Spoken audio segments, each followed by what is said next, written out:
اعوذ باللہ من الشیطان الرجیم، میں اللہ کی حفاظت چاہتا ہوں مردود شیطان سے۔ بسم اللہ الرحمن الرحیم، اللہ کے نام سے شروع کرتا ہوں جو کہ بہت ہی مہربان اور ہمیشہ رحم فرمانے والا ہے۔ اہدنا الصراط المستقیم، اے اللہ ہمیں سیدھے راستے پر چلا۔ السلام علیکم ناظرین، آپ کا پھر سے خیر مقدم الصراط میں۔ آج انشاءاللہ ہم درس حدیث کا چھٹا دن مکمل کر لیں گے، اور اگر ابھی تک آپ لوگوں نے ہمارے چینل کو سبسکرائب نہیں کیا ہے تو پلیز سبسکرائب کر لیں اور ساتھ ہی بیل آئیکن کو دبائیں تاکہ ہماری آنے والی تمام ویڈیوز کی نوٹیفیکیشن آپ تک پہنچے تاکہ آپ اس سے استفادہ حاصل کریں۔ چلیے اب درس حدیث کی طرف چلتے ہیں۔ آئیے شروع کرتے ہیں۔ جی عفان۔ آج ہم اس درس کی طرف چلتے ہیں کہ امام بخاری نے جو دوسرا باب ذکر کیا ہے۔ آئیے پہلے اس کی حدیث پاک پڑھتے ہیں اس باب کی، پھر اس کا ترجمہ کر لیں گے۔ حدیث نمبر 2، بسم اللہ الرحمن الرحیم۔ حدثنا عبد اللہ بن یوسف قال اخبرنا مالک عن هشام بن عروة عن ابيه عن عائشة ام المؤمنين رضي الله عنها ان الحارث بن هشام رضي الله عنه سأل رسول الله صلى الله عليه وسلم فقال يا رسول الله كيف يأتيك الوحي؟ فقال رسول الله صلى الله عليه وسلم أحيانا يأتيني مثل صلصلة الجرس وهو أشده علي فيفصم عني وقد وعيت عنه ما قال، وأحيانا يتمثل لي الملك رجلا فيكلمني فأعي ما يقول. قالت عائشة رضي الله عنها ولقد رأيته ينزل عليه الوحي في اليوم الشديد البرد فيفصم عنه وإن جبينه لا يتفصد عرقا۔ حیاری بھائی اس کا ترجمہ کر لیتے ہیں۔ امام بخاری نے کہا ہمیں عبداللہ بن یوسف نے حدیث بیان کی ہے، انہوں نے کہا ہمیں مالک نے خبر دی از ہشام بن عروہ از والد خود از حضرت عائشہ ام المؤمنین رضی اللہ عنہا کی حضرت حارث بن ہشام رضی اللہ عنہ نے رسول اعظم صلی اللہ علیہ وسلم سے سوال کیا، پس کہا یا رسول اللہ آپ کے پاس وحی کس طرح آتی تھی؟ تو رسول اعظم صلی اللہ علیہ وسلم نے فرمایا کبھی کبھی وحی میرے پاس گھنٹی کی جھنکار کی مثل آتی تھی اور وہ مجھ پر سخت دشوار ہوتی ہے، پھر جب وہ وحی مجھ سے منقطع ہوتی ہے تو میں یاد کر چکا ہوتا ہوں کہ فرشتے نے کیا کہا تھا، اور کبھی فرشتہ میرے لیے مرد کی شکل میں متشکل ہو جاتا ہے، سو وہ مجھ سے بات کرتا رہتا ہے اور میں یاد کرتا رہتا ہوں کہ وہ کیا کہہ رہا ہے۔ حضرت عائشہ صدیقہ رضی اللہ عنہا بیان کرتی ہیں کہ بے شک میں نے دیکھا کہ سخت سرد دن میں آپ پر وحی نازل ہوتی تو جس وقت وحی آپ سے منقطع ہوتی تو آپ کی پیشانی سے پسینہ بہ رہا ہوتا۔ اللہ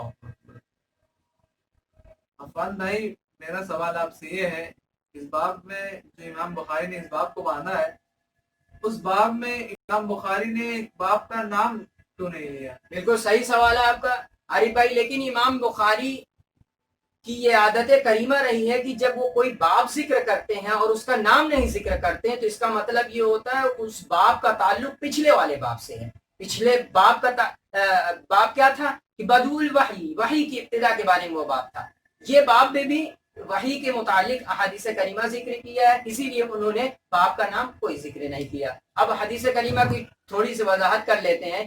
اس میں سائل نے جب رسول اعظم سے سوال کیا تھا یا رسول اللہ آپ پر وحی کس طرح آتی تھی، تو آپ نے فرمایا تھا کہ کبھی کبھی وحی جو ہے گھنٹی کی جھنکار کی مثل آتی تھی، اور جب ایسی حالت میں وحی آتی تو مجھ پر بڑی دشوار گزرتی۔ اس کی وجہ یہ تھی کہ عارف بھائی کلام کو سننا پھر اس کے بعد اس کا معنی نکالنا بہت آسان ہوتا ہے، لیکن اگر وہ کلام کی شکل میں نہ ہو بلکہ کسی گھنٹی کی شکل میں ہو تو اس کے معنی اخذ کرنا بڑا دشوار ہوتا ہے۔ اور لاسٹ میں حضرت عائشہ صدیقہ رضی اللہ عنہا نے فرمایا کہ رسول اعظم صلی اللہ علیہ وسلم کی حالت یہ ہوتی جب وحی نازل ہوتی کہ اگر سخت سرد دن بھی ہو تب بھی آپ صلی اللہ علیہ وسلم کی پیشانی مبارک سے پسینہ نکلتا۔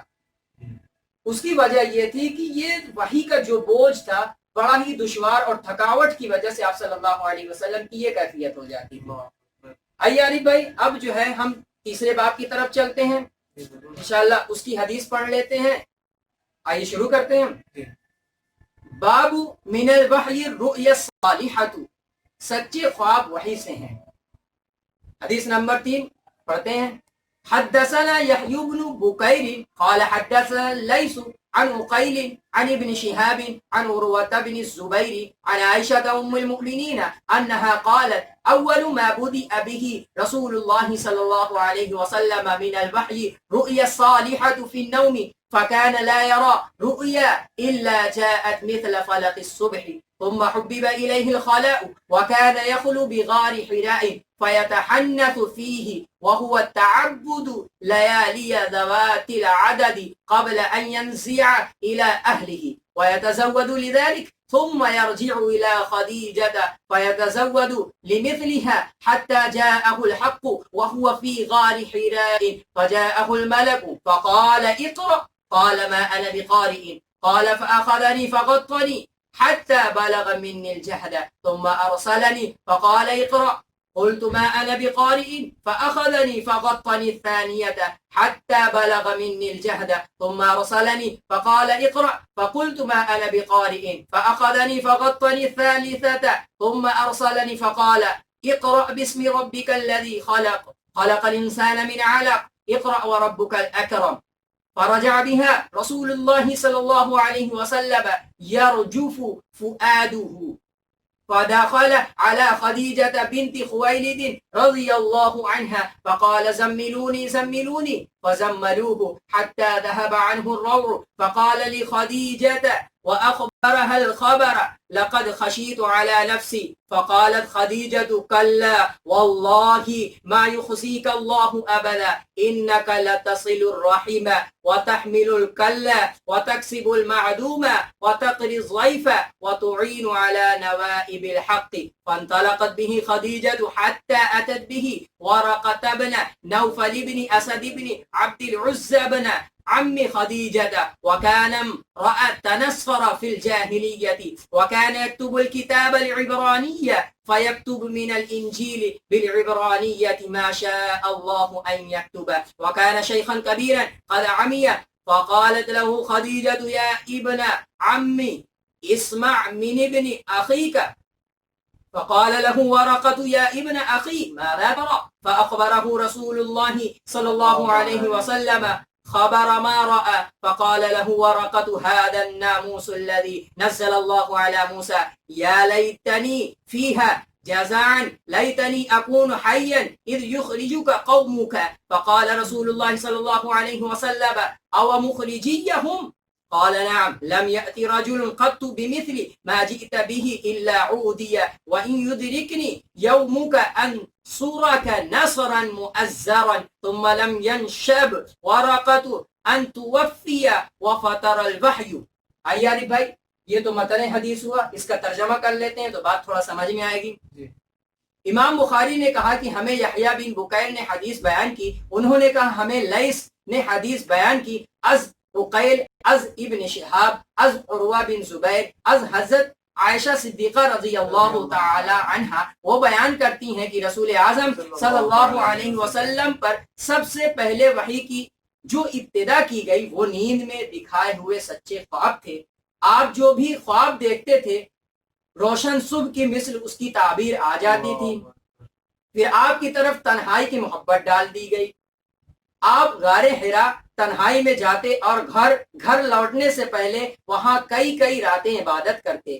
آپ وہاں قیام کے لیے کھانے کی چیزیں لے جاتے تھے. پھر آپ حضرت خدیجہ کے پاس واپس آتے تو پھر آپ اسی طرح کھانے کی چیزیں لے لیتے حتیٰ کہ آپ کے پاس وحی آ گئی. اس وقت آپ غار حرا میں تھے. آپ کے پاس فرشتہ آیا، اس نے کہا پڑھیے. آپ نے فرمایا میں پڑھنے والا نہیں ہوں. آپ فرماتے ہیں میں پھر پس اس نے مجھے پکڑا اور اتنے زور سے بھیجا کہ مجھے انتہائی مشقت ہوئی. پھر اس نے مجھے چھوڑ دیا. اس نے پھر کہا پڑھیے. میں نے کہا میں پڑھنے والا نہیں ہوں. اس نے پھر دوسری بار مجھے پکڑا اور اتنی زور سے بھیجا کہ مجھے انتہائی مشقت ہوئی. پھر اس نے مجھے چھوڑ دیا اور کہا پڑھیے. میں نے کہا میں پڑھنے والا نہیں ہوں. بس اس نے مجھے پکڑا اور تیسری بار اتنی زور سے مجھے بھیجا کہ مجھے انتہائی مشقت ہوئی. پھر اس نے مجھے چھوڑ دیا. پھر کہا اے رسول مکرم اپنے رب کے نام سے پڑھیے جس نے آپ کو پیدا کیا